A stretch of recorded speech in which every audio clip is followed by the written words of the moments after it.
Laughter is the only thing that'll keep you sane. In this world that's dying more and more every day. Don't let evil get you down in this madness that's spinning round and around. I want you to live forever. On any given day, Tyler Young Life sends dozens of leaders into the middle schools and high schools in our community to win the friendships of lost teenagers. As long as high school and middle school students in our city mill around at ball games looking for love in all the wrong places. As long as they desperately seek an identity based on the opinions of friends and reputation. As long as high school kids limp through the stands, broken by family strife, enslaved by drugs, alcohol, and sex, I want to be there.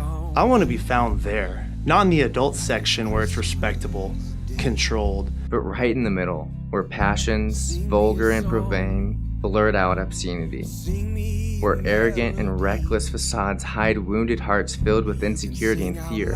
I want to be found right in the middle of those kids, where God has positioned me to shine forth His grace, His hope, His love, and His truth. As long as there is an enemy who can convince his victims that tomorrow doesn't matter and that harm cannot find them. As long as God has rendered him a defeated foe, using the weakest of us to shine a light that pierces the darkest places and brings rescue to the lost. As long as the darkness is blasted away by the light of the world, a light that lives within all who know, follow, and love Him. As long as there is such darkness, I'll man my post. Right in the middle of all of the chaos, holding my position. Until He calls the last play and the lights fade out.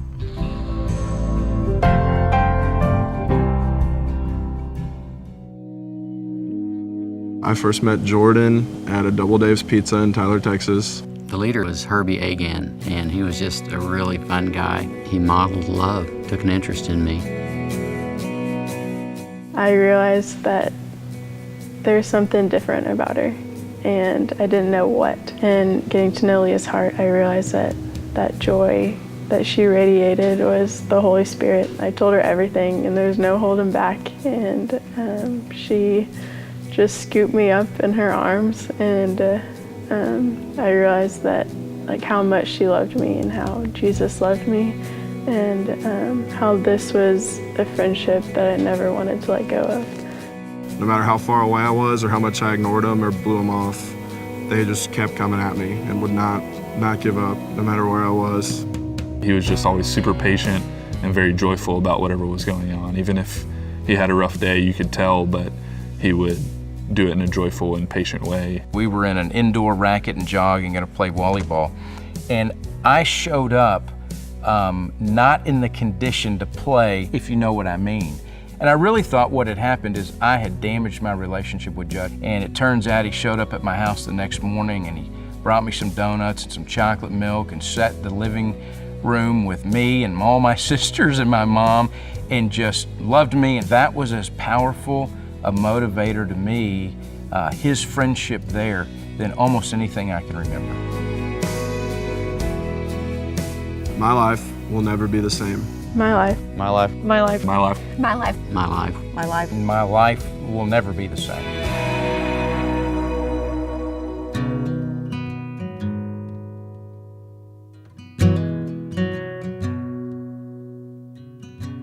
My Young Life Leaders played a huge part in my relationship with Jesus, because I went through a bunch of struggles in high school, really had some really low points, and even when I felt my lowest, and even when I felt like, nobody wanted me or nobody wanted to talk to me, my Young Life Leaders were always there. His knowledge of the Word was amazing. He was an incredibly smart guy and funny and loved high school kids. One of the things that Judd did was he was able to introduce to me the gospel. I didn't know how the gospel was going to just absolutely transform my life. And I found that I had come to the absolute end of myself And Judd was there to walk me through what it actually meant that God sent His Son to die on a cross, and that He came in the form of man, taking on my sin so that I could become like who Jesus was. Sing me a song,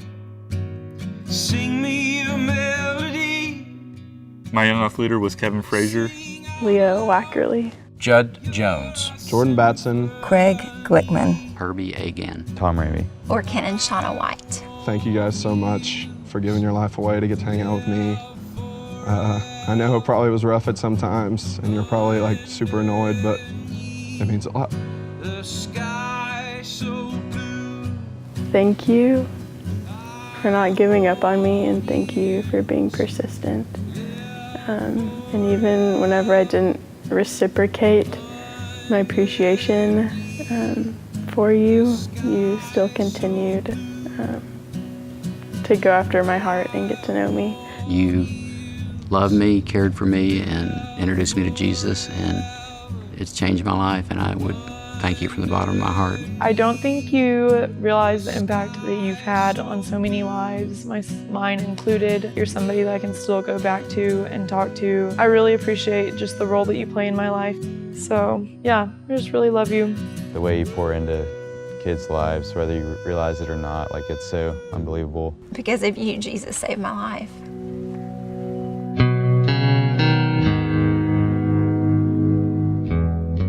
If you've ever been to a football game in Tyler, Texas on a Thursday or Friday evening, you can't help but notice these two worlds that collide in one stadium. You have the adults in one section, and right next to them, you have this reckless, this uncontrolled, often crude world. But if you've ever taken a moment to glance over at that world of teenagers, you can't help but notice these seemingly random adults standing, cheering, and laughing amongst those teenagers. And there's a good chance that those adults are Young Life leaders. We do this in hopes that we might step into their world, give them a meaningful confrontation with the God of the universe, and share with them the old story of Jesus and His love.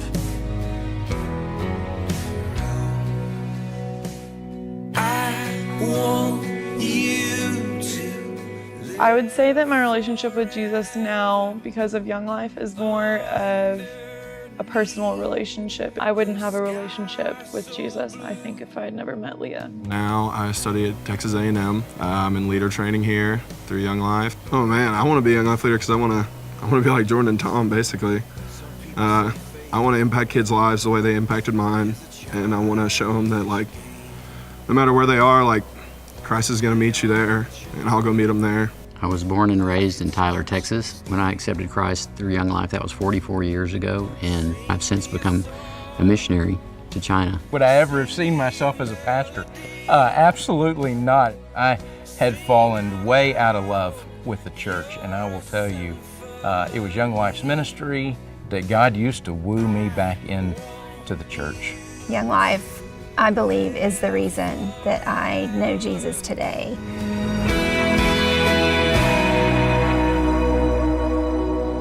Take courage when the road is long. Dear Lord, give us the teenagers that we may lead them to Thee. Our hearts ache for the millions of young people who remain untouched by the gospel, and for the tragically large portion of those who have dropped by the wayside and find themselves without spiritual guidance. Help us to give them a chance, oh Father, a chance to become aware of Thy Son's beauty and healing power in the might of the Holy Spirit. Oh Lord, give us the teenagers, each one at least long enough for a meaningful confrontation with Thee. We are at best unprofitable servants, but Thy grace is sufficient. Oh, Thou Holy Spirit, give us the teenagers, for we love them and we know them to be awfully lonely. Dear Lord, Give us the teenagers.